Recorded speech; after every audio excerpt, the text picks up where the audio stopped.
the virus has caused. During the height of the first wave, photographer Slater gained access to a North London hospital, capturing frontline workers battling with the trauma and uncertainty during the toughest of times. Slater joins me now. Hello to you, Slater. Hi there. Where did the idea come from with this? What was it you wanted to portray? Well, I was really caught by the fact that we saw a lot of stuff coming out of the hospitals in Italy and the other places. And then when it came to this country, it seemed to dry up. And I thought it was necessary that someone was there recording what these people were doing, because they are doing extraordinary things. So really, I just wanted to make sure that what they were doing wasn't forgotten. So you went into the hospital, the Whittington Hospital in North London, and you met staff across the hospital, from ITU to nurses to midwives to students to porters. Exactly right. Tell me about the experience, what it was like to be there. It was very strange, as you can imagine. But on most days, on my way to the hospital, I felt a lot of worry and anxiety. And then when I was surrounded by the people and I could see and feel and get a good handle on the amazing things that they were doing, I relaxed quite a lot. So often my mornings were a bit anxious and my afternoons were quite chilled out, and gave me the feel that we could get through this. And that because of the people you met? Exactly right. From top to bottom, as you said, from porters to surgeons to doctors, nurses, warehouse people, it's quite incredible the effort that they're going through on our behalf. And back then, at the height of the pandemic, there was, as you said, so much uncertainty. There was so much worry. But it was quite grounding to actually be in the hospital itself and pick up on the amazing things that the people are doing, because it was a really anxious time, but they work so incredibly hard and they're so dedicated and they're so conscientious and kind.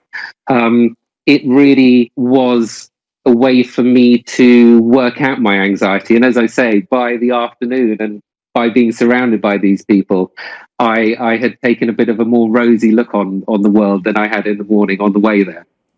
One of those featured in your portraits is Dr. Mihir Sanghvi. He joins us now. In your scrubs at work, Dr. Sanghvi, thank you very much for making the time to talk to us. Why did you agree to be photographed at work for this project? Well, I think Slater himself made all of the team at the hospital feel extremely at ease with everything that he was doing, and we all went through something that we never expected to, nothing that we had necessarily prepared for this year, but for Slater to be able to mark the sort of historical events that happened over the early part of this year in the way that he did, I think is a real testament to him, and it's something that he can be very proud of.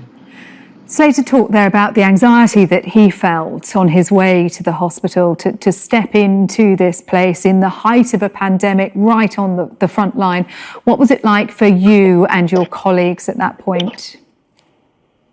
I think a lot of it has been made of the NHS as being heroes and so forth and such like, but actually we are professionals, we have training, and we were put in a circumstance where we didn't really expect that we needed to do this, but everyone whom I worked with, everyone who was in my team, all of our colleagues performed with such admirable dedication, resilience and professionalism, and I don't think that it would be anything than what the public would expect from their trained medical professionals.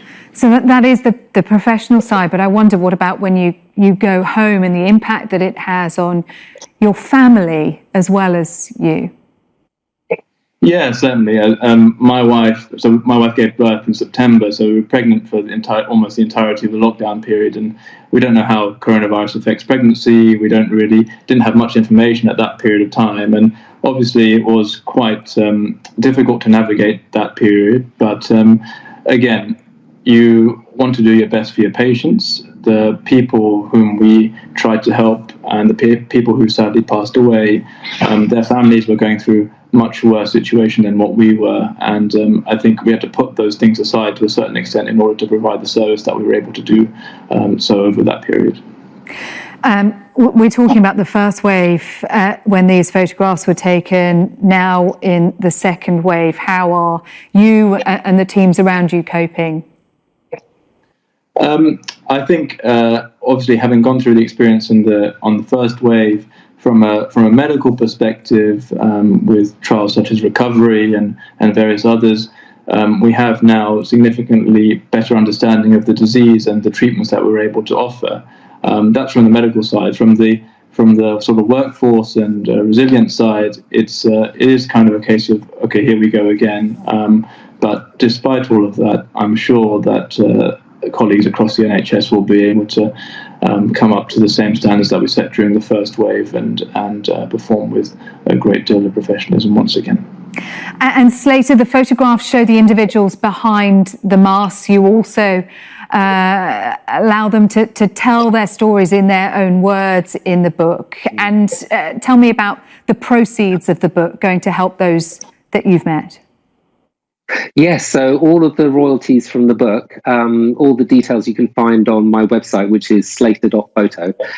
All of the royalties are going back into the hospital. And the hospital have kindly agreed to ring fence those funds. And the funds are going to be used to help the people that you see in the book, their working lives. Things like coffee machines in staff rooms, or paying for things such as the lounge, which they all go to in between shifts. And so hopefully there's a lovely circularity that as you're flicking through the book and reading the astonishing stories about the people, the actual purchase of the book is helping those people that you're looking at. So I'm hopeful that it has a positive effect in that sense, as well as Mahir says, marking this period and allowing us to know who was there, what it was like, and what they felt about it in their own words.